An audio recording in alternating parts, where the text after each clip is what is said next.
My name is Peter Davison. I played the Fifth Doctor, and you're listening to the Fiveish Fangirls.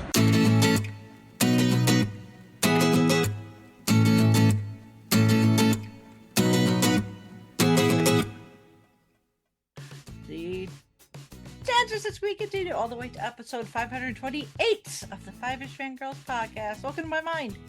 Sorry about the mess. Welcome everyone to this week's episode of the Fiveish Fangirls podcast. So glad to join us. Let's start off like we work with the virtual table and see who's joined us this week. This is Chrissy in Salt Lake City. This is Holly from Wisconsin. And this is Rachel in Indianapolis, Indiana. Hello everyone. Hello. Hi everybody. Nope. That is Chrissy. Yes. Those lovely Monday holidays where the library's closed and I can jump into podcast. Mm-hmm. Yes. So, and this I almost said this year. This week we're actually celebrating my birthday, which was Yes. last Sunday. Yes. You know what that means. Finish. Yes. But we shall It's get a fun one, but- to that momentarily. We do have a little bit of news, even though we have been away, I guess, Mhm. for all things considering. No news is no news. No news means no bad news. Right. Although there is some 10 o'clock news, unfortunately. Yeah. Yeah. This one hurt. This one I gotta say. And it depends Yeah. on where your fandom lies. Mm-hmm. Because the thing is, Tom Kane, who's a voice actor, he just passed away recently at the age of 64. He'd have a stroke several years ago. As a lot of voice actors, he was quite prolific in a lot of fandoms. The Star Wars animated series, Powerpuff Girls. He was also the voice of the monorail at the Disney parks from like 2012 to now. Yeah, So like back when you had the VHSs, or I guess even the Disney DVD. It was he narrated those coming soon to Ode on those kinds of things. But my main one that I knew him from was the Powerpuff Girls. So every time I heard his voice come on, I'm like, it's a professor.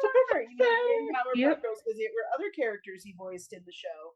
But he's, Professor Utonium, the girls' dad, creator, whatever. And then, because not too long ago, he was at a convention. I can't remember which one it was, Florida or somewhere. And him and the voice actresses for the girls. So there was, Tara Strong, E.G. Daly, and Christine Cavindini. I can never say her name. Anyway, those were the three who voiced the girls, and they had a picture with him, and they did a little video, and it was so cute because they're all going, professor, professor, professor. They're standing around him and their voices, and then they go hi, and it was so cute, and I was like, oh, there they all are. And then to have this news, it was, their tributes to him were wonderful though. I have seen some lovely tributes to him, and my favorite one, I think, because if you know the lore, the professor is also responsible for creating Mojo Jojo, the Powerpuff Girls, one of their main villains. So there's an episode where he's like, Professor, you're my father too, and so there's like a little thing, it's a tribute. It says, we'll call it a truce because he was my father too, and I was like, okay, guys, I'm already a little tender right now from real life things. But no, it was very sweet, sad, of course, but I had known he'd had some health challenges somewhat recently, but I was, but he's making it to conventions and things. Still seems like he's doing okay, but there we are. So, but yes, definitely. I'm like, Powerpuff Girls is one of those shows that's sort of one of my comfort watches. I'm like, pop in the DVD. I have the whole set. Pop in the DVD and watch an episode or two. So. Yeah. But it's a good one, and also, of course, he was in Star Wars and many, many other things. So if you watched animation, cartoon, the back of the Cartoon Network, Nickelodeon, any of those, there's like this rotating roster of voice actors that you just recognize, even if they are doing a different voice. You can kind of tell the underlying, and he was one of those. It's like, hey, there he is. So, yep, for sure. Oh, there is that. And then it's funny. The World Cup is coming up. The various soccer series are finishing up their regular seasons. Side tangent. What? Domestic double for Inter Milan. What? Yep. But like the Champions League, they've got to finish up and other fun stuff. But yes, the FIFA World Cup being hosted here in the North America. But they've announced that at the final, they're going to have a halftime show. And the announcement, yes, because that's what you do. But the way they announced this is with Chris Martin from Coldplay, aka Gwyneth Paltrow's ex-husband, is with the Muppets, who are going to be part of it as well. But it's going to be Madonna, Shakira, and BTS. Oh boy. And the Muppets, apparently. Which, I mean, the Muppets are kind of the Muppets are having a moment.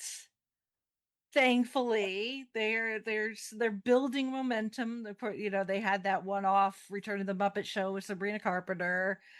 Now they've got this announcement, and of course the theming of Rock and Roller Coaster at Disney's Hollywood Studios went from Aerosmith to now the Muppets, with a focus on Dr. Teeth and the Electric Mayhem, which I've seen video of it because it's going to be a hot minute before I go see it in person. So I was like, I need to see video, and it looks really cool. Like they've done a really good job of this refurb. So yeah, the Muppets are having a bit of a moment, and I mean, how much they're going to be involved in the halftime show, I don't know, but considering Miss Piggy, inserted herself in there, because they want big stars, and she is one.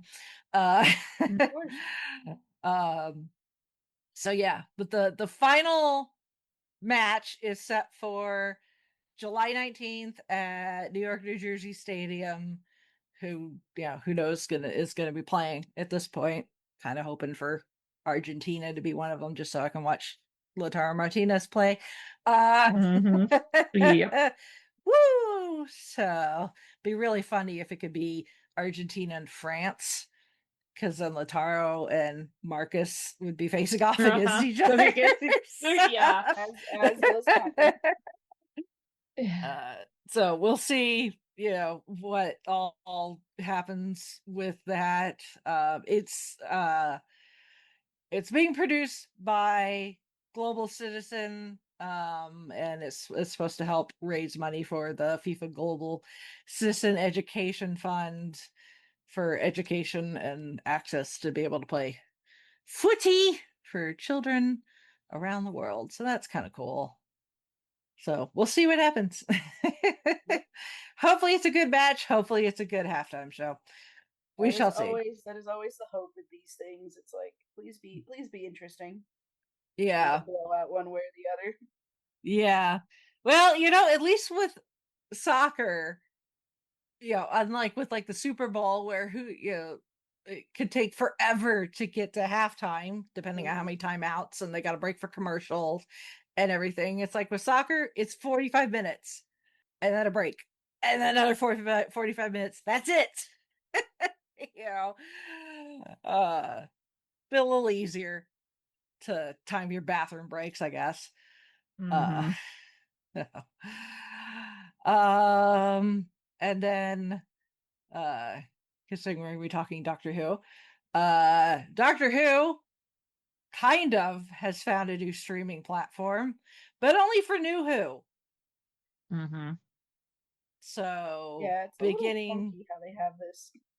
yeah. Because it's off of Pluto. Right. So AMC Plus now has the US streaming rights to New Who, at least through New Who 2022. So, It's a little 13 odd. seasons. Yeah. Mm-hmm. So we still so Classic Who not included. Nope. The 60th anniversary specials not included. And Shooty Got was Doctor. Not included. Those still on Disney Plus. Yeah, basically whatever Disney funded is still on Disney Plus. Yes. Yep. And then Classic Who is not there. So yeah. Right. But you can find Classic Who all over the place. This Mm-hmm. is true. It's like we've got Roku set up on our TV now, and there's a classic Doctor Who channel. So yeah. I mean, the only thing is like you don't have control over what episodes you get to watch. It's just whatever's playing. Same thing with Pluto. It's back in the day when you just turned on the TV and whatever was on was what you watched. It's that concept. Yep. A little bit. Except the commercial breaks are a lot shorter on Roku. Well, uh-huh. And they put a little timer in it, so you know how much time you have to wait. Yep. Mm-hmm. That's good. Yeah, technically all of Doctor Who is available on the internet somewhere. Some of it is free, some of it you have to pay for. Yeah. Mm-hmm. So you're looking. It's the BBC, whatever. They're gonna do what they're gonna do. Yep. And still no word when we're gonna get our special with Unit and everything and the Silurians. So yeah. Look at that. Then the feeds. A couple of episodes of Gold Standard in the feeds for you. Couple. We just kind of ran the gamut of like Shota. Some of these were people brought to, and some were our picks. It's like, I think last time we recorded, I was like, hey, we did the Avengers, which made me very happy because that was my pick. But since then, we went from the 2012 Marvel Avengers to the OG Puppet Master movie, which not scary at all because the special effects are very, very low budget, so it makes it really hard to be afraid.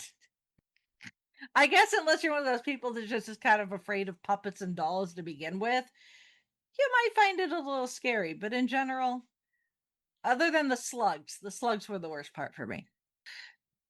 Which out of context, if you don't understand what I'm talking about, you're probably like, what? But if you know, you know.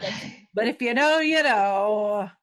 It's 80s low budget horror schlock is what it is. And somehow this franchise now has close to 20 movies in it. I don't know.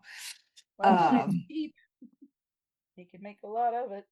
I guess if you spend $5 and you make 10, congratulations. You've made $5. Yep. But anyway, we went from that to say, which in the pantheon of Don Bluth movies, actually, The Secret of Nim is not as disturbing.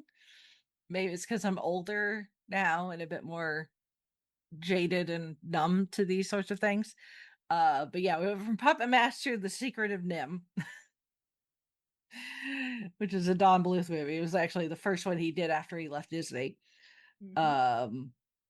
But I mean, as far as Don Bluth movies, I mean, it's dark. There's a reason that he went off and did it independently outside because Disney was like, no, this is way too dark and disturbing. But comparatively to some other Don Bluth movies, I'm looking at you, Land Before Time. Mhm. I'm not as psychologically scarred with this one. Yeah. So. Oh, and we still got to do this month's Patreon, which we're gonna get in just at the end of the month.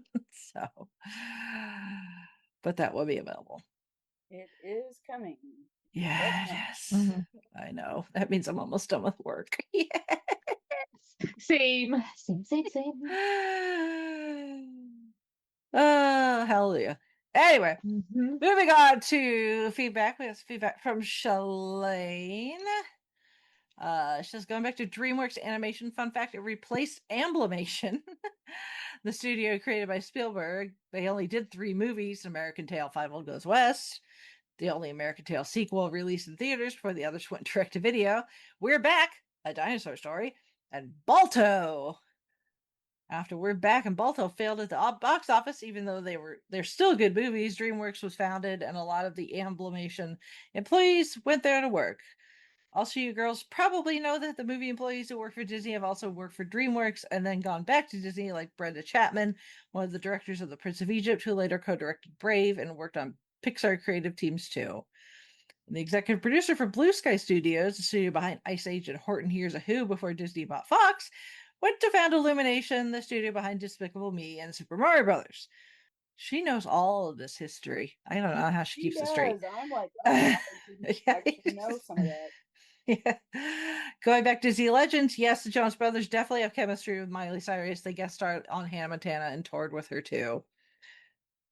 Plus, Yeah. Robert Downey Jr. became a Disney legend before he even won his first Oscar. That's because he's always been legendary to us. Mhm.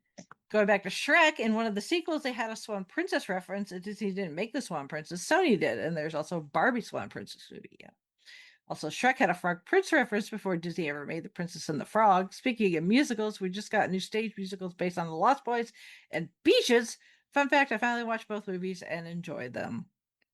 Anyway, I don't remember if I asked this question before, but I'm resending it just in case. What are your girls' favorite movies that you would love to see turn into a stage musical on Broadway? She's asked us a few times, actually. And of course, sent us a very nice list. Uh, um, I would. I mean, a lot of. I mean, they've already done The Devil Wears Prada, turned that into musicals. So, I mean, things that are already musicals and turning into musicals. Sometimes I think they try to shoehorn some of those where it's like, Mhm. really, you made that a musical? But then other Yeah. times it's like, really, they made that a musical? And then you go and listen to the music and like see clips from it, and you're like, oh, actually, that really works. Because Yeah. I remember when Beetlejuice was getting ready to close the first time, it temporarily had to close because of COVID. Um, and then once Broadway was reopening, they ended up closing it to make space for the revival of The Music Man with Hugh Jackman, which was okay. We've discussed that. Yep. So, turned out really well for Hugh Jackman, not so much for his now ex-wife. Mhm. Yeah. But then, they brought it back semi recently for a short stint. And now that I've seen it and have the musical on repeat a lot and have added to my musical leg tattoo collage with the giant sandworm, yes. I went from really they made that a musical to put it on my leg permanently. Mhm. I'm going to carry it wherever I Go. Yeah. Yes. So I mean, things that are musicals, obviously there's a lot of Disney IP that they've not transferred yet and could at some Yes. point. I'm like, get get a little you know what? I know a good one. Have them do Oliver and Company. It's already in musical. There we go. Joel can yeah, Billy Joel could do his thing with it. Sure, let's do it. Yep. Mm-hmm. Yeah. Yep. They could do like Don't give puppetry it- for don't the give it animals, the kind of like they live do for the action Lion remake. King. Don't Yep. give it that treatment. Just do it the stage musical. Yeah. Yep. I'd be all for that. Not very obvious, but you got Billy Joel's name behind it. Yeah. So that Yep. automatically gives it some gravitas. Yes. Yeah. Well, and Bette Midler, she was. Oh, That that's too. true. That's right. I just always remember Billy Joel was Dodger. Yep. Yeah. Yep. Yeah. Mhm. Well, and then we had Cheech Marin. Mm-hmm. He was in Yes, it too. Tito. Mm-hmm. Oh, Dickens, he had no idea. Exactly.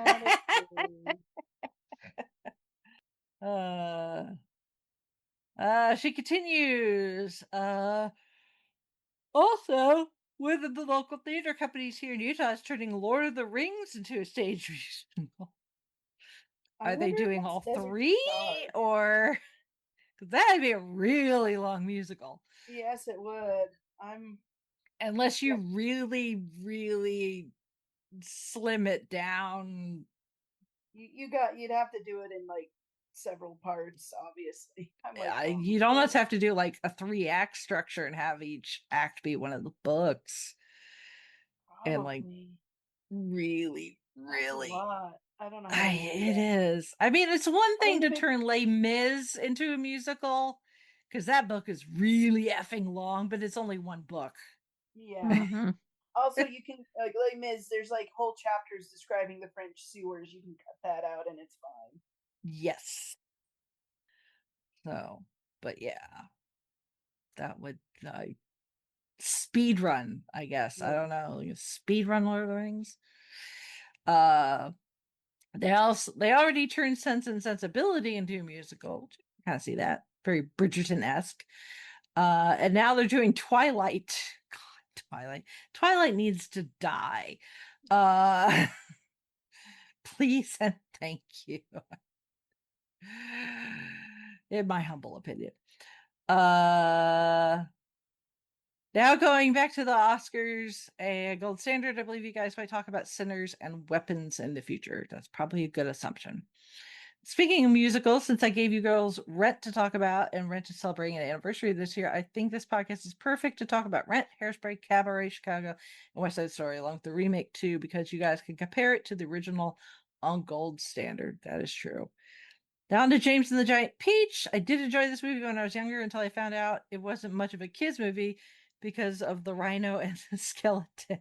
I had all of the Tim Burton energy, even though he didn't direct it. Also, there was no cloud rhino in the book. Yes, I know it's not a cloud rhino in the book. It's supposedly an actual rhino that killed James's parents. It got escaped from the zoo, apparently. The London Zoo apparently needs to have better locks.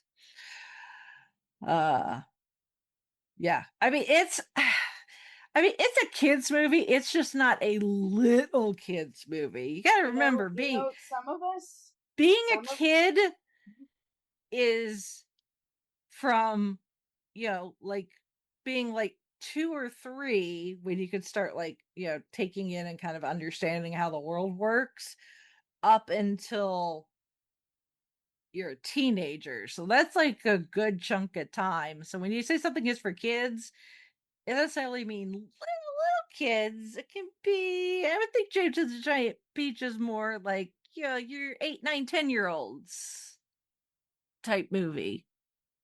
Yeah. No. I'm like, some of us, those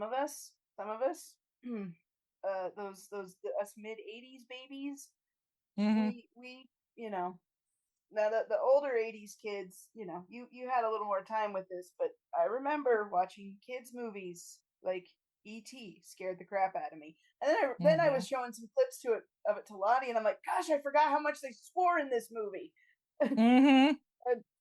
This E.T. Land Before Time, which we alluded to, but basically the early Don Bluth catalog, like the movies that we watched as little kids, probably shouldn't have watched when we were little kids, but we did anyway because we had to be tough. It toughened us up, yo. I mean, can we say Never Ending Story? Yes. That one I was a bit late to, but yes, that one is one of them. Again, pick a Don Bluth movie. Yeah, too. Yeah. Odds are you're carrying some childhood trauma. I mean, even The Lion King, Mufasa's death is not for the faint of heart, and that was that was the early 90s, early to mid 90s. The 94, yeah, I believe. Yeah, 94. Yeah. So yeah, just I mean, it's almost like that one short from Once Upon a Time with Belle in the Wake Up Storybook, recommending all the books, and they're just like, Yep. Bad ending. No. Yep. I mean, how many of the fairy tales have we covered so far that talked about the original, the origins of them and how dark they are, because they weren't necessarily meant to just be a fun story. They were supposed to be like a morality tale. They were supposed to teach children something in the process, not just entertain them.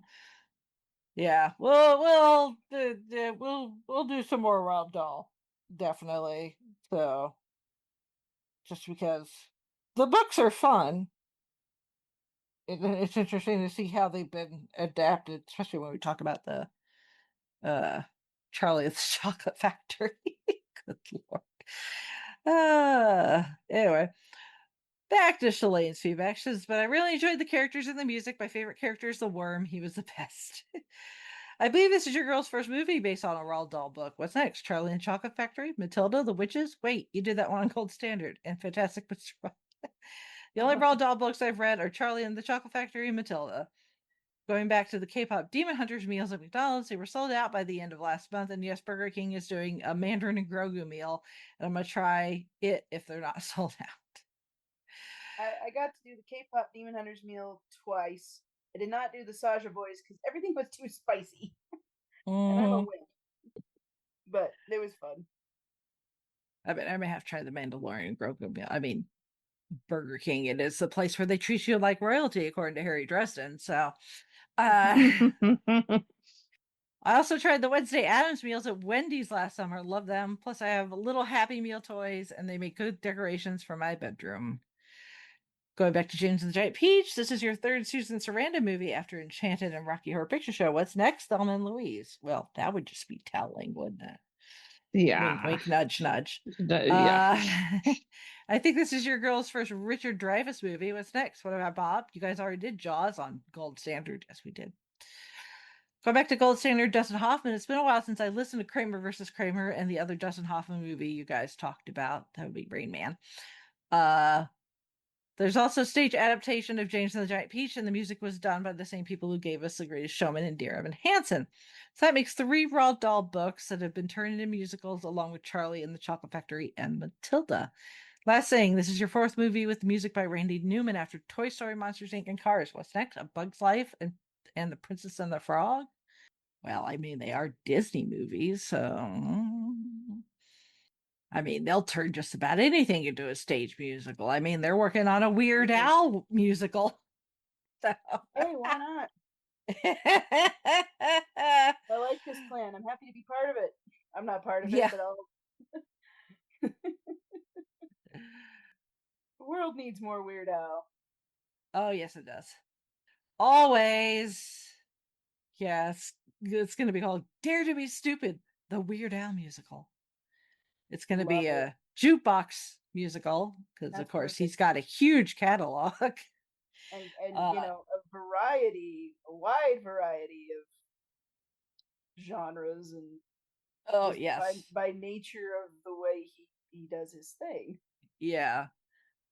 It's being directed by the guy that brought Moulin Rouge to Broadway, Alex Timbers, and is being written by the guys that wrote Beetlejuice the musical. So as far as like the book is concerned and the writing, I think it's in good hands. I believe so. This sounds like a good time. Yeah. I liked Weird Al's when the press release went out. Well, I got to make sure I get his his quote correct. The Al said in the press release, "Ever since I was a middle-aged man, I've always wanted to be part of the New York theater community." Plus, the one thing people always say about Broadway is that it's severely lacking in Weird Al-based entertainment, and I think this musical should fix that problem immediately. I believe he's right. Oh my I goodness. love him. Oh my. Woo! Okay. Thank you, Shalane, for your feedback. Whenever that opens, the Fangirls road trip to go see Dare to Be Stupid, the Weird Al music. Let's do it. We'll make it work somehow. Yeah. Oh my. Okay. Well, moving on to this week's main topic, as per tradition, since Chrissy has recently celebrated a birthday, that means diving into the Big Finish catalog. Choose a Doctor Who audio for us to listen and review. And I think to nobody's surprise, Chrissy chose a Fifth Doctor audio. Yep. And this one, I had listened to it before, and I knew it was like it's one of those. It's like 4 short stories instead of like a 4 episode overarching story. So each individual story really doesn't connect. The only connective tissue is that because it's called Circular Time, and it's like each story takes place in a certain season, like spring, summer, fall, winter, that kind of thing. And I do believe this is the first time they did an anthology audio kind of like this. And it proved to be fairly successful, so they kept doing them periodically. And it's kind of nice to like, okay, here's this one adventure, or you have this one 30-minute adventure, everything's going to be resolved, and then they go on to the next thing, which is kind of fun. They get to play around with some different ideas and just sort of a one-off situation. And it's I've always liked what they've done. Big Finish has done with the Doctor and Nyssa, just because I like I said, but as everyone knows, Fifth Doctor's my classic Doctor for sure. And but it's like Nyssa, there's just so much interesting they could do with her that they didn't get to do on TV. And I feel like Big Finish really kind of picks up that slack and kind of explores like, oh, she lost her home. She doesn't really have anywhere to go, so she's not like, Tegan trying to get back to, I gotta get back to my job or anything like that. I gotta get back to Heathrow. Yeah. Right. But Nissa's just like, I'm just here for the ride, and she's like one of the more she becomes like one of the more competent one of the Doctor's companions. They have a fairly close relationship, and so it's fun. It's fun. I really like Nyssa, and so she gets to have more, and that's definitely true in these stories. Especially like it's just kind of funny, the one with Sir Isaac Newton, or I guess we want to go in order. Just how she is like, I'm just gonna tell you what's going on because you're freaking us out. You're freaking out. So let's just tell the truth and get on with our lives, shall we? Yeah. Yeah, it's like it's like, yeah, because it's like you got a story set in the spring, and then one in the summer, one in the fall, and one in the winter, and 3 out of the 4 are just kind of standalone, just like really like slices of time in the Doctor and Nyssa's adventures together. It's like there's no continuity to worry about. It's just like, here's this random adventure that they went on at this time, and nothing comes of it. which, listening to this, reading the description from Big Finish, it's like the summary for it. I guess what, because you don't want to spoil it, because what happens in winter is part of the bigger Fifth Doctor's timeline. Yeah. So, you don't want to spoil that.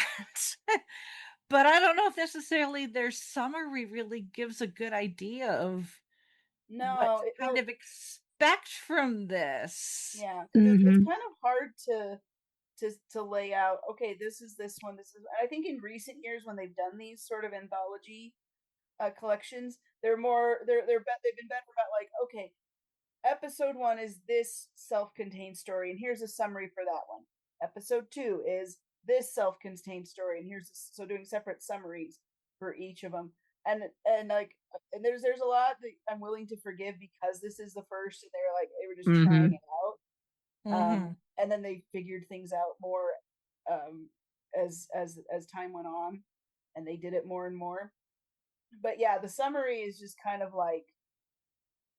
vague and kind of not very descriptive, which it is what it is. Well, and to me, it just based on the description, summer to winter, the seasons turn. Okay, well, it's very poetic. In the springtime of a distant future, the Doctor and Nyssa become embroiled in Time Lord politics on an alien world. During the stifling heat of a summer past, they suffer the vengeful wrath of Isaac Newton. In the recent past, Nyssa spends a romantic golden autumn in an English village while the Doctor plays cricket. And finally, many years after their travels together have ended, the two friends meet again in the strangest of circumstances. 4 seasons, 4 stories. Now close the door behind you. You're letting the cold in. It's like, I was under the assumption that there was some continuity, at least between the stories, other than it's this particular incarnation of the Doctor and Nyssa. That's the only thing that is consistent throughout. Yeah, that could have been described better in the marketing and such. So it kind of feels like, oh, they're still trying to be like mysterious and suspenseful, and it's like, well, I mean, yeah, some of it, especially the Sir Isaac Newton story, I'm just kind of like, yeah, I guess this could be a problem, but it feels like a straight up historical. And I'm like, what is going on? And then they explain more of, also David Warner plays Sir Isaac Newton, which is fun. Yeah. So, for it being audio, he chews a lot of scenery. Yes. He does, yeah. Well, and it's funny because that one takes place in a prison, but it's supposed to be summer, because you think of summer as like sunshine and being outdoors and fun, and like, no, they're in prison because they tried to spend money that wasn't from that proper time. Anachronistic. And they think it's they get arrested for forgery. Yeah. Which I'm like, okay, that is a problem that you'd think would come up more often in time travel stories. I mean, really, the only thing that gives you that even gives you the indication that this particular story takes place in summer is when like the head guard's wife brings him his lunch or his dinner. Yeah. And she's like, oh, she's like, don't want the captain of the guard or whatever to, die of hypothermia or something. And he's like, it's like 5,000 degrees outside. I'm sweating my ass off. Yeah. And she's like, well, you're near the river and there's a bit of a chill. Part of me is like, I bet you they wrote it. It was supposed to be in winter. They're like, wait, we need a summertime thing, so we'll throw in the line about it being so hot, but here it's actually cold because you're by the river. Yeah. All right. So it's a little that's a little amusing. Yeah. I think they just really wanted, to have this encounter with Sir Isaac Newton. Yeah. Yes. At least at this point in time, not to be confused with earlier in his timeline, but later for the Doctor when he ends up discovering Mavity. Yes. Oh, you're never gonna let that one drop. Nope. Oh. So yeah, I mean, the first one, because it's the Fifth Doctor, what is a better way to get, give him something to do, because Time Lord politics dictate so. Like, the Time only Lord reason that they're at be this, yeah, be their errand boy. yeah. Although I like his answer when Nissa's all like, she's like, if you think they're a bunch of haughty so and so's, why do you keep doing what they ask? He's like, because occasionally they'll send me to some place where I'd want to go anyway. I try to keep on their good side so they let me do things. Yeah. Yes. And then they're not annoying me. Yeah. Mhm. Occasionally I get to go someplace where there are plants where there are leaves bigger than boats. Yep. Okay.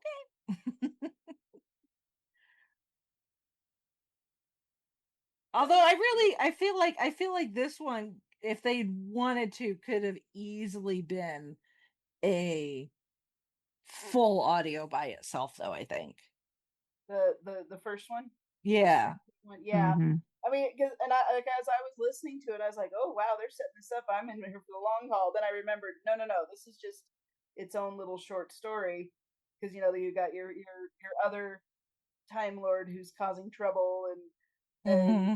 this alien culture that they have all their quirks and things that they have to do, and the Doctor has to kind of navigate this situation, and it's like, okay, how are you going to get out of this, and how, like, you're going to be captured here, and get out of it there. But no, it's actually pretty straightforward. It's just jump in the TARDIS and let's go, let's get out of here Hmm. before and the one time Lord regenerates, and he regenerates basically into one of the bird people, and is now revered as a deity prophet thing. Right. Which, that, Anyway, to me, that like came out of nowhere, because they're like, he regenerates and suddenly he's looks like one of them, and mm-hmm. then like the one head bird lady or whatever, she's like, oh, ancient oracle, whatever they were calling him, and I was like, wait, where's this coming from? Like, what's the basis so much behind this? so much for not interfering, Time Lords. Yes. So, like, I kind of Yeah. feel like the Time Lords would take bigger issue with that than most things. It's like, wait, you're setting yourself up as a deity? What? No, no, no, no. Yeah. Yeah. But It's then like, again, the Doctor could just be like, well, not my problem anymore. yeah. I Bye. mean, it kind of wasn't. I mean, because like it looked like they were gonna, like they were trying to set him up to frame him for murder, but then Yeah, Zero was all like, in his new form, he's like, "No, I killed the old guy. I did it, and now I we're not did going to it." have murder by It's proxy, or no justice. I'm just like, so okay, whatever. weird. Someone else gets to deal with this nonsense. We're out of here. Yeah. I was like, it sounds like you guys had some really interesting like plot ideas there. And Yeah, it's that one did feel like it needed to be a bit longer for him to do yeah. more things with it, but they didn't. So Yeah. The Newton one was more like, I mean, obviously we're talking Big Fish, especially this early Big Fish. This is number 91 in the main range. So I mean, this is a Doctor Who had been back on TV for 2 whole years. yeah, At the point where this one came out. Maybe not quite 2 years. Um, but the Isaac Newton one almost just seemed like they wanted an opportunity to have like a historical encounter with someone who, for either through it almost comes off as like Newton's genius is almost otherworldly. Yeah, he's because like kind of the way he's acting, it's like Anissa is like, is he okay? Is are we, is he gonna be? Doctor's like, well, maybe. Yeah. But yeah, that his genius, yeah, like you said, it comes off as being something not from around here. Yeah, I mean, to me, it kind of has, Newton's like, his initial curiosity just kind of snowballs until he's like, completely figuring out like who the Doctor is and how time travel works and how you don't worry about like, paradoxes and stuff like that and calling out all those things. It kind of reminded me of when the 10th Doctor starts getting like not called out, but like red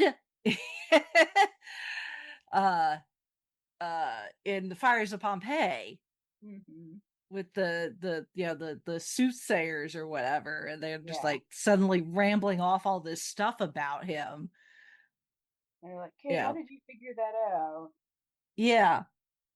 So, but I think they just really wanted to be like, oh, there's, in this case, it's somebody that was real, a real historical figure, and be like, well, in the Doctor Who universe, that Newton was more than just a genius. He was maybe a little something extra, and maybe that's where his genius came from.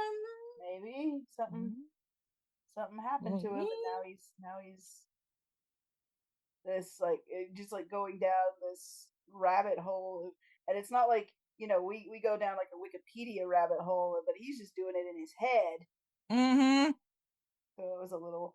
That was I'm sure like it was fun to put together and perform. It was a little bit freaky in some points, and again that one's one that I guess they could expand on in a longer story, but because it's just a short story, the Doctor and this are like, well, we're leaving. Bye.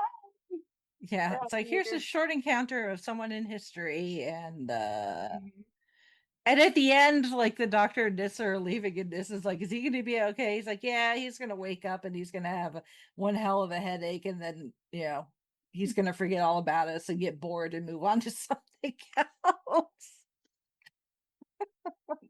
Okay, are you insinuating that Newton, what, like ADD or something there, or what? Something. Like he's just having one of his fits. Like the guy is going to choke on his own tongue. Yeah. Which can happen. That's why when somebody's having like a seizure or something, you want to make sure that the airway stays clear. Mm-hmm. It's like, that's dangerous, kiddo. Then it's like, oh no, he's fine. Just dust it off. You'd be like, oh, it's just having a moment. But it's really good dialogue. It's really well written. So yeah, I'll definitely give him kudos for that. And then our Autumn, I think, is the most fleshed out story we have. I think I like this one the best, honestly, and also because it takes place in Stockbridge, which is sort of a recurring village in, well, it was like the comic strips in Doctor Who magazine, then also Big Finish did a trilogy with the Doctor and Nissa that all takes place in Stockbridge, which is it's a really good one, but this is sort of this isn't connected to it other than the town, the village, and it's very I mean, it's very, very Nissa focused. I feel. I mean, obviously the Doctor is there and doing this thing with the cricket team and whatever, but it's sort of like if you don't know your cricket terms, some of that might get lost. Yeah, and I just kind of it's a cricket thing, whatever. I was like involved or invested in like Nissa and this Andrew guy, and like, oh, this is yes, society.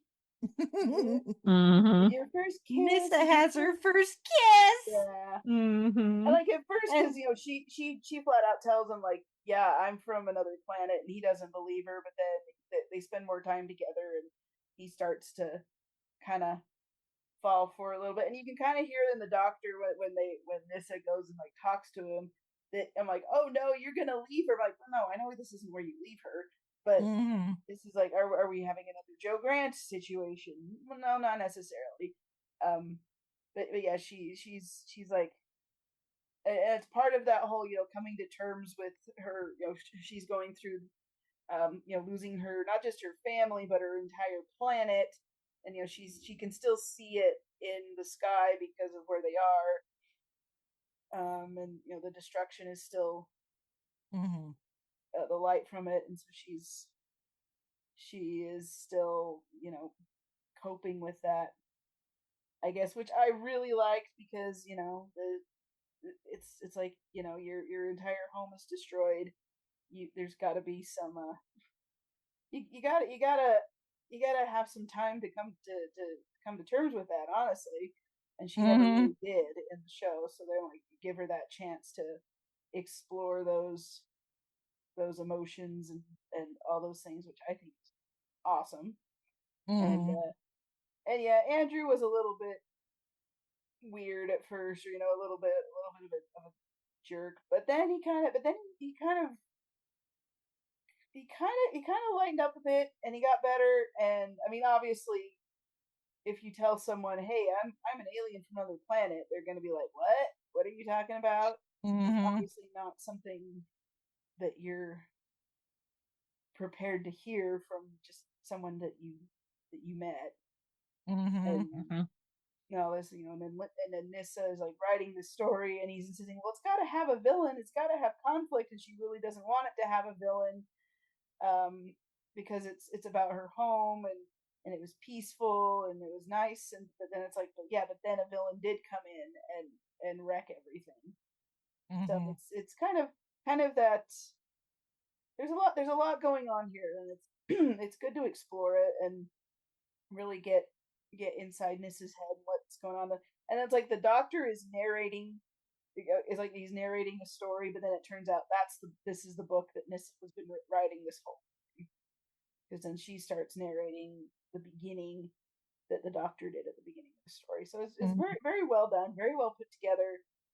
It fits well in this short story format, and everybody gets a chance to kind of have their moment, and I liked it. Yeah, I mean, the doctor's just like this, at least this incarnation of the doctor, as much as he is off doing either his own thing or running on some sort of Time Lord errand. It's like, which is it's an interesting contrast comparatively to what happens in Winter, where the doctor is ranting and raving about, was it that Winter where it's like, yeah, he's always wandering and he wants to have something for himself.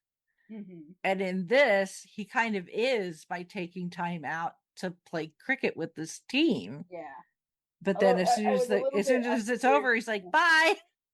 Well, and it's like, because it seems like he's been coming back here several times, so I'm like, obviously, so it feels like he's been playing with the team for a while, but then this year is the year that they've all changed and it's different, so they're not just playing to have fun, they're actually competing hardcore, and that's not quite what he wants, so it's like, yeah, things have changed.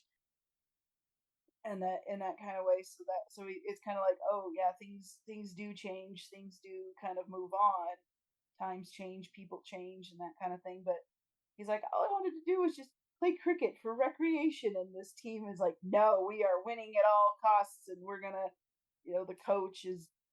I'm like, okay, guys, let's chill the beans here. Yeah. Well, and when you think about the different seasons, and then you think about these different stories, you can kind of see, in some cases, the season is kind of literal. I mean, with Winter, it ends up being very literal, kind of. But with the first story, with the the bird type people, there's the idea of youth and the the beginning of a new the possibilities and the the the things that come with new life, and because they go and visit like the hatchery where all the little babies are, and the idea of if someone commits a grievance or breaks one of their laws or whatever, it's not the offender that gets punished, it's one of their kids that gets punished because they're stronger, I guess. That's one of those things that doesn't get fleshed out because this is just so short. It's like, why are the young ones the ones that take the punishment? Is it because their bodies are younger and they can handle it better, or some idea that, I don't know, it'll resonate into future generations? I don't know. But again, the summer one, they kind of shoehorned that in. It's just a mention of how hot it is.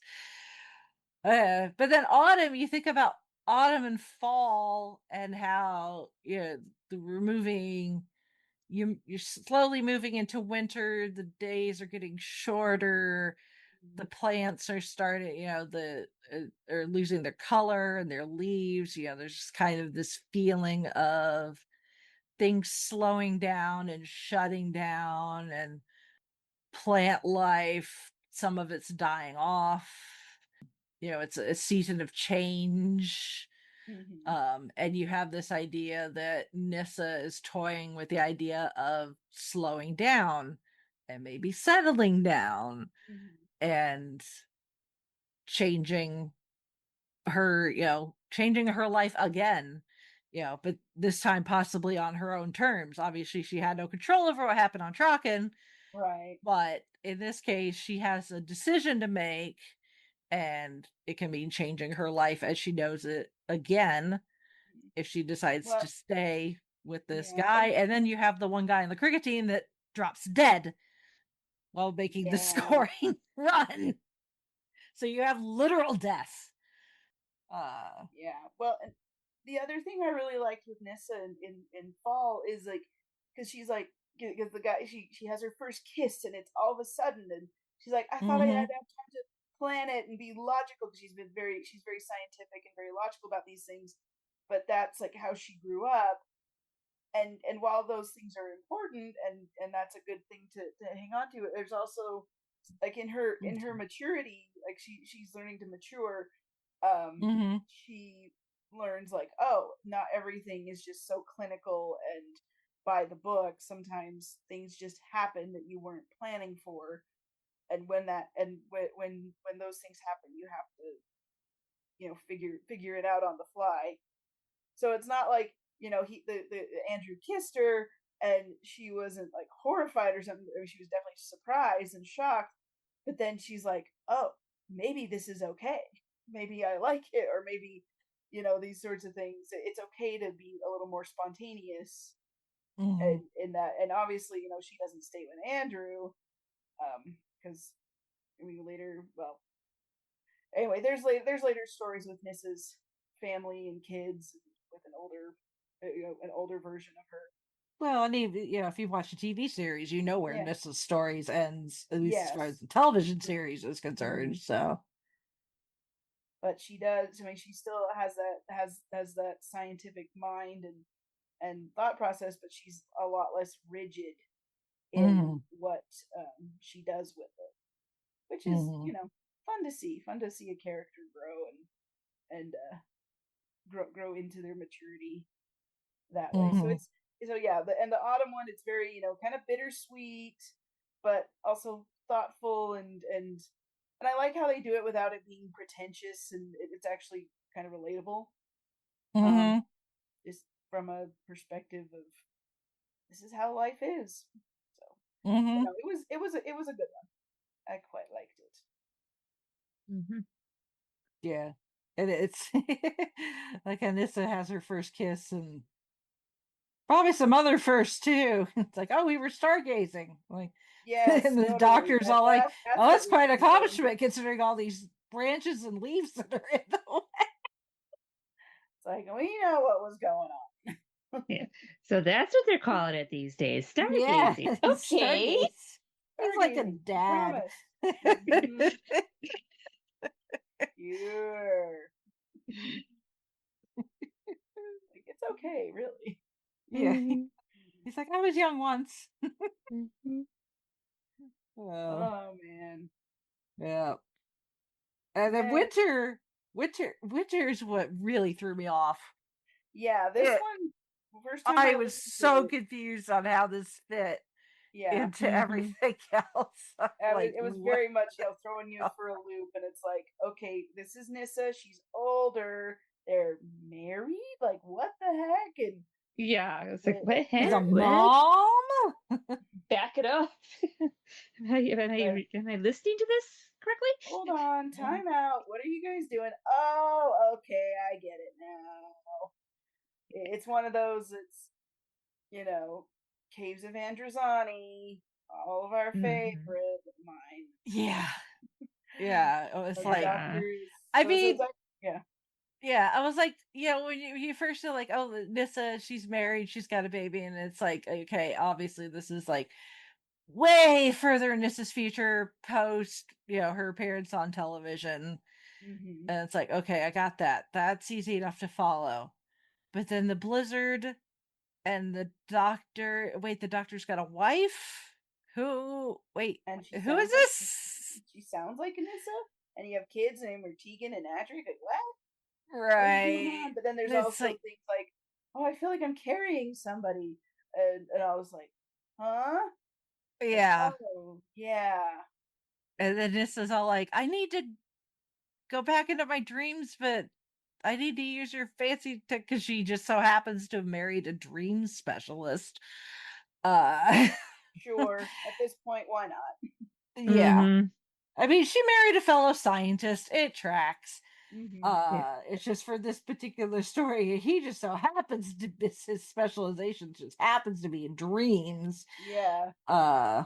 And he just so happens to have a device that allows people to consciously exist and move around in their dreams. It's just like that she's able to psychically connect with the doctor, which okay, this eventually they get there.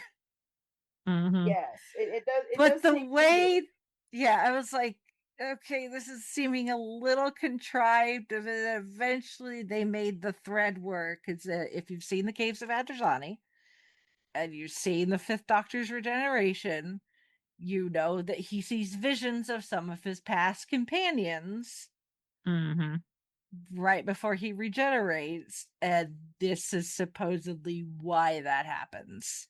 This winter is taking place at the time where he's poisoned himself to save Perry and is now made his way to the TARDIS with Perry. She's safe, and now he's presumably sprawled out on the TARDIS floor. Yes. Slowly dying. And having this weird psychic experience. Yeah. I don't mind the concept. I mean, the kind of all the justification of of getting there is a little bit like, okay, I don't think we necessarily needed to have all that explanation. Like with the machine and everything, I'm just like, and they say, oh well, the master has been, trying not to let the doctor regenerate or something, and I'm just kind of like, well, I mean, this could just be he's connecting with all his companions telepathically, and maybe the master is trying to because his image does show up in that vision as well. Yeah, but yeah, but some of it is just all like it's like, yeah, I can understand. It's like, yes, but it's like up until this point, like the master's not really been involved, and suddenly they're name dropping the master, and apparently the master in the Doctor's dying brain universe, instead of Doctor Who as a television show, they have the master. Like, what is he up to? Like, wow. Apparently the Doctor thinks that the show is a little phoned in, apparently. But it's like, and the Doctor's air quote wife first when he encounters Nissa. He says his wife is Perry, but then no, it's Chameleon. And then it actually turns out it is Chameleon, and the Chameleon was working in the Master to try to keep the Doctor from being able to regenerate. But then Chameleon's able to use the psychic connection to. Yeah, It's a little convoluted. It is, and Chameleon, they never knew what to do with him. Like when they picked him up, it's like, okay, now what? Yeah. It's like, oh, we got this android thing character. Like, what are we gonna do with him? We don't know how to make it work. Yeah. I may or may not be evil. Don't know yet. Okay, fine. All right, so I mean, there's some poetry to it, but the way they get there is a little bit. You can't think about it too much because otherwise it will just make your head hurt. But it's still it's good for what it is. Yes. Yeah. It's fine. I honestly I think they made it too complicated. I think they overcomplicated it. I think they could have just been like, every regeneration is different because we know that regenerations are affected by the incarnation themselves, what caused the regeneration in the first place, whether it was injury, poisoning, how violent the cause is, because it seems like the more violent the cause, the more violent the regeneration. Whether the Doctor's in the TARDIS or near the TARDIS seems to make a difference. It's like every regeneration's different. And I think they could have scaled it and simplified it and be like, this particular incarnation of the Doctor, if you've seen Caves of Androzani, you know what causes it. This is what's happening inside of his head. Yeah. Right before he regenerates and we get my Doctor. Yeah. Which actually I think helps put a little context into why my Doctor is the way he is when he first comes into that incarnation. Yeah, because it was, and and maybe that was like Big Finish playing with like, why was the Sixth Doctor so cuckoo? Cranky? The way he, Cuckoo, cranky, yeah. Homicidal? Yeah. Homicidal and attacking. Most definitely needed a Snickers. Yeah. Tried to strangle his companion. Yeah. Like, it was having such a nice dream, and then you had to go and yeah. I think they just overcomplicated it, and I think it could have just been like, hey, you want to find out what happens inside the brain of a Time Lord as they're getting ready to regenerate? Exhibit A. Yep. Here you go. I think that could have been quite interesting, but but they're like, no, seasons, winter, it's a blizzard in the Doctor's mind because interference from the master, like the master, like the whole Master Chameleon thing. I think that could have been left behind, just tossed, and been like, the Doctor is seeing, he's getting names, he's remembering names, but he's applying them to not the right person, dreaming about having a wife and kids and something. It could have, and the blizzard and everything could have been like, well, the poison is destroying like his neural pathways or something, so his brain is essentially getting scrambled. And you could have like just kind of chalked it up to that.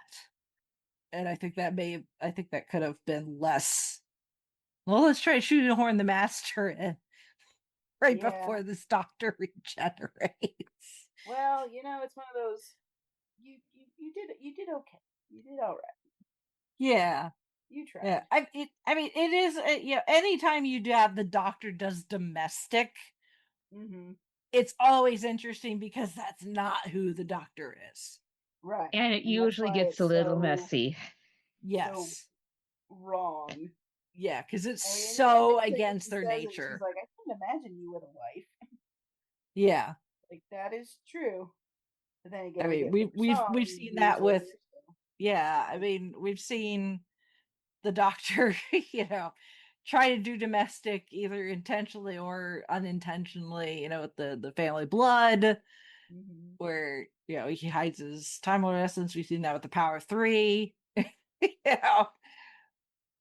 where, yeah, the Doctor was just trying to live life literally, and it's like, Like, this isn't the working Doctor out, doesn't do domestic. That the Doctor can do wife, obviously, but River Song is just as chaotic, and therefore she fit really well into the Doctor's life. It also helped that they were out of order as well. But it's like, if you're gonna marry the Doctor off, it needs to be someone like a River Song, yes, who can keep up, absolutely, but not the farmhouse, wife and 2 kids type living. That's just, I mean, it's not it's who like the Doctor is. being domestic is like his vacation, and then he's like, okay, I'm done with vacation, back to what I was doing. Mm-hmm. Well, like even my Doctor, when he goes fishing, it doesn't last very long. Nope. No, indeed. It's like relaxation. I don't do that. Nope. it's just not in the nature. While you're burning through your regenerations like they're toilet paper. Yeah. Mm-hmm. That is true too. Yeah. The harder you live, the harsher it is, I guess. I don't know. The Doctor does live a very road hard, weary, rock and roll kind of lifestyle. Quite. Yeah. So I do like the nod though to to my Doctor though. When the Doctor's trying to approach the Watcher, and it's like there's so many colors underneath. Like you got no idea. Yeah, buddy. there's a lot. How much color you are about to see. I like how he quotes himself too, where he's like, "It's just death." Mm-hmm. Like, There's a lot. There's a lot of nods and callbacks to certain things, which that's always, if it's done well, it can be fun. Yeah. Yeah, I mean, this wasn't bad. I definitely felt better once I figured out what the hell was going on. Yeah, that one, it does take some time to be like, oh, this is what we're doing. Yeah. Once the light bulb gets turned on, you go, oh, okay. Makes more sense now. Yes. Okay, let me go back. Yeah. Like, I'll go back and re-listen to it, and then I'll understand it better. Mm-hmm. Yeah. Yeah, I think once you know and actually understand the premise, listening to it, I think a second time around, and probably picking up on maybe some Easter eggs and little things they were putting down that weren't picking up on initially, that might not be a necessarily a bad thing. I mean, if anything else, to listen to Sir Isaac Newton, just chew on that scenery in the second section. It's just so good. It's not quite a monologue, but pretty darn close to it. It's really good. It's a really good bit of script writing in that one. So, but overall, I mean, for a first attempt at something like an anthology, not a bad go. No, and it's something that is, you get to listen to, let your brain chew on it for a little bit, but you get four pretty decent adventures out of it, and then it's not a bad way to spend a couple hours listening to something with the Doctor and Nissa. So I enjoyed it. It was fun. I'm glad I picked it. And I was looking through the Fifth Doctor one, like, which ones have we not done? And there's a few. There's a few that I'm like. Then there's some that I'm like are interlocking trilogies, and I'm like, well, I don't really want to do that. Yeah, so we'll have to consider how to do that in future. But because there are some really fun trilogy type ones with the Fifth Doctor. They're just well, I don't know. I'll look into it for next time. But excuse me, I'm yawning. I don't need to do that. Yeah. Anyway, anything else we want to bring up? Speak now. I like the nod that they did to the Fourth Doctor. Yes. Oh yeah. Yeah, when they're talking about the tower, and if I hadn't Yes. climbed that tower, I would have still been running around a miles-long scarf and asking people they wanted jelly babies. Mhm. Yeah, and then you would have, and this is like, then you would have tripped on the scarf and killed yourself anyway. Anyway, exactly. Yes. What Yeah. happened? Uh-huh. It was like, Well. yeah, after tripping hazard, yes. Oh If yeah. Tom had kept going, possibly. Mm-hmm. Oh. Uh. So, but yeah, it's well done. A good first attempt at an anthology. So, um, you got a good couple of writers behind it. The spring and summer are written by Mike Maddox, who his Big Finish resume is not super long. Got some good ones though. There, he did write Trial of the Valeyard, so Mm-hmm. that's a good one. Mhm. And again, talk about some bombastic Scenery chewing. little scenery chewing from somebody. And then the other two were written by Paul Cornell, who has been doing Big Finish for off and on since the beginning, essentially. So he's also done some of the other he's also done some of the TV episodes. Speaking of Human Nature, Family and Blood, there you Mhm. go. The Doctor Just Domestic, kind of. Yep. He's his Doctor Who resume and still going.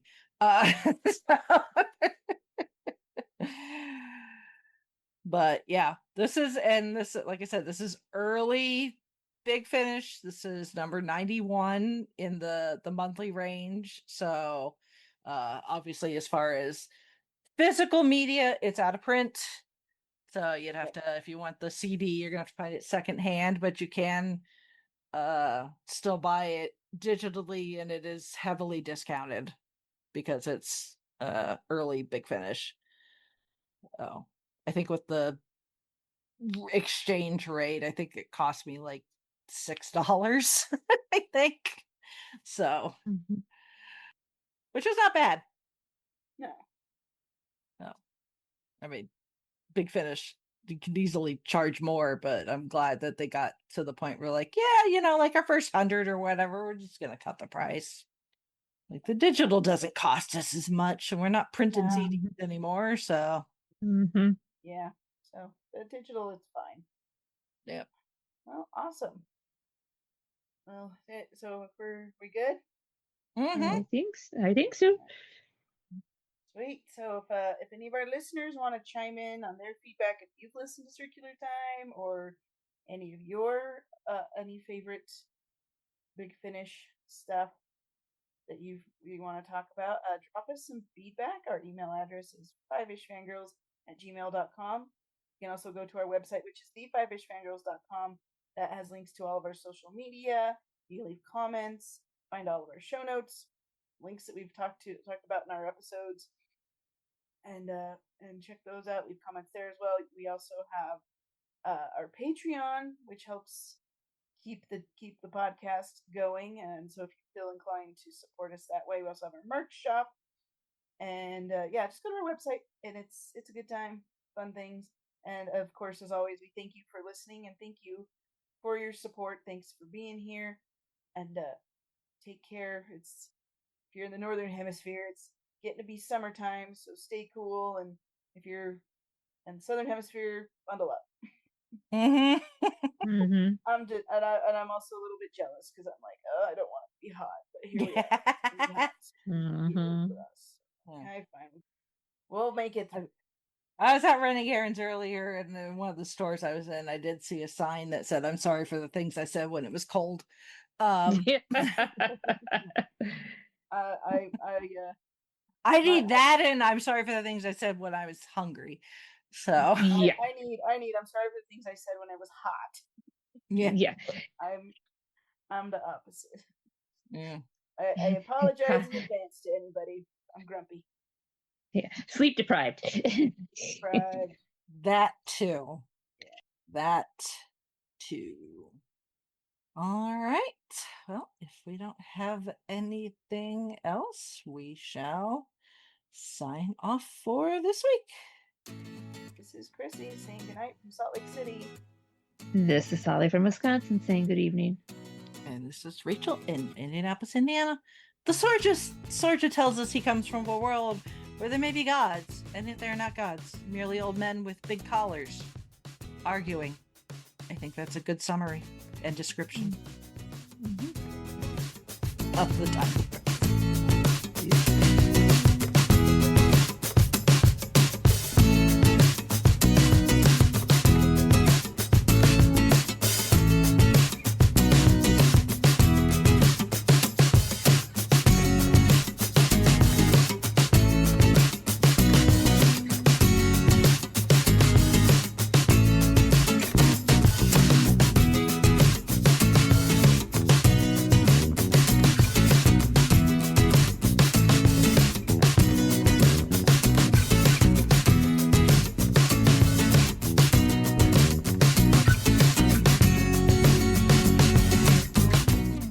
Thank you, our Fiveish fam, for joining us on this week's geeky journey.